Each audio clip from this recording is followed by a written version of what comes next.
السلام علیکم احباب، زیبنیسا زیبی آپ سے مخاطب ہوں، اور آج گلوبل رائٹر ایسوسی ایشن اٹلی کے زیر اہتمام یہ پروگرام میں کر رہی ہوں، اور اس تنظیم کے صدر جو ہیں وہ ہیں محمد نواز گلیانہ صاحب۔ اٹلی کی یہ تنظیم ہے، اور جیسا کہ آپ سب کے علم میں ہے کہ رمضان کے مہینے میں اب تو ختم ہونے کا آ گیا ہے رمضان کا مہینہ۔ میں نے کوشش کی تھی کہ کچھ اسلامی موضوعات پر خود بھی کچھ علم حاصل کروں اور آپ لوگوں تک بھی کچھ تھوڑا بہت علم جو ہے وہ پہنچا سکوں، تو وہ تھوڑی سی میں نے کوشش کی ہے۔ تو آج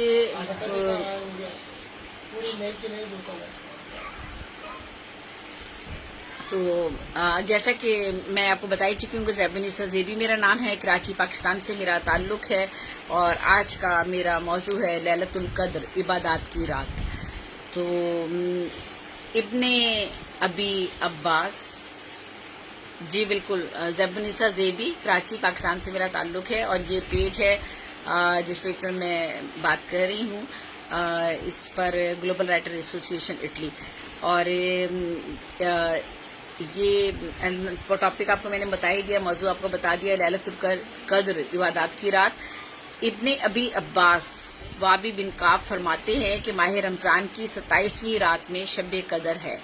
اچھا، یہ بات یہ ہے کہ اس میں جتنی بھی طاق راتیں آ جاتی ہیں، ان طاق راتوں میں کسی بھی ایک رات کو قرآن پاک جو ہے وہ مکمل ہوا ہے۔ 23 سال اس کا ایک عرصہ بتایا جاتا ہے، کہیں 25 سال، کہیں 22 سال 6 مہینے، اور کہیں 7 مہینے، اور زیادہ تر جو ہے اتفاق اس بات پر ہے کہ 23 سال میں قرآن مجید جو ہے وہ مکمل ہوا ہے۔ اور اس قرآن کے حوالے سے یہ بھی کہا جاتا ہے کہ قرآن مجید چونکہ کلام الہی ہے، اور اللہ کی طرف سے یہ کلام چونکہ نازل ہوا ہے، تو اس کے لیے یہ بھی ہے کہ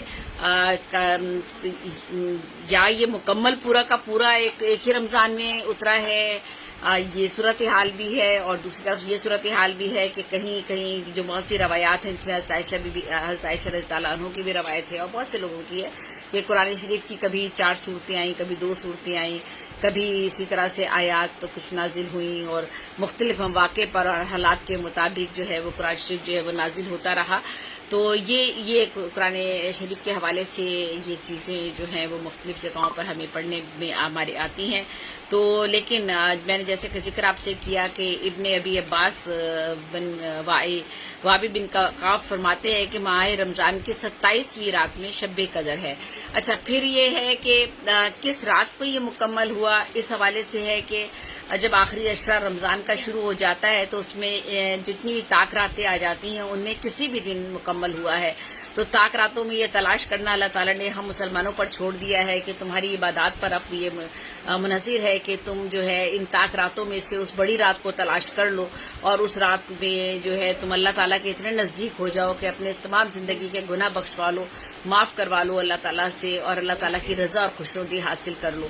ان طاق راتوں میں 21 رات بھی، 21 تاریخ ہے، 21 ہے، 23 تاریخ ہے، 25 تاریخ ہے، 27 تاریخ ہے۔ لیکن جیسے کہ میں ابھی آپ کو اس سے پہلے بتا ہی رہی ہوں کہ یہ ابن ابی عباس صاحب کہتے ہیں، بن کعب جو ہیں، ابن ابی عباس وابی بن کعب فرماتے ہیں کہ ماہ رمضان کی 27ویں رات میں شب قدر ہے۔ زیادہ تر لوگوں کا اتفاق اب اسی پر آتا ہے کہ شاید 27ویں شب ہوگی، کیونکہ لوگ 21 کو بھی عبادات کرتے ہیں، 23 کو بھی کرتے ہیں، اور 25 کو بھی کرتے ہیں، اور 27ویں شب سمجھ لیں ہمارے پاس اب آخری شب آ جاتی ہے۔ تو اس میں جو ہے قرآن پاک جو ہے یہ مکمل طور پر جو ہے مکمل ہو گیا تھا۔ اس کی دلیل یہ بیان کرتے ہیں کہ امام احمد بن خلیل ابن عمر سے روایت ہے کہ لوگ اکثر حضور اکرم سے اپنے خواب بیان کیا کرتے تھے، چنانچہ آپ نے ارشاد فرمایا کہ تمہیں اور تم لوگوں کو یہ خواب متواتر دکھائی دیتا ہے کہ 27ویں شب لیلۃ القدر ہے۔ تو میں نے اس امر پر غور کیا کہ واقعی 7 کا عدد کئی جگہ مشترک ہے اور اہمیت کا حامل ہے، جیسے رب العزت نے کہا کہ حج کے بعد 7 روزے رکھو، اصحاب کہف کی تعداد 7 ہے، سورہ فاتحہ کی آیات 7 ہے، صفا و مروہ میں 7 بار دوڑنے کا حکم ہے،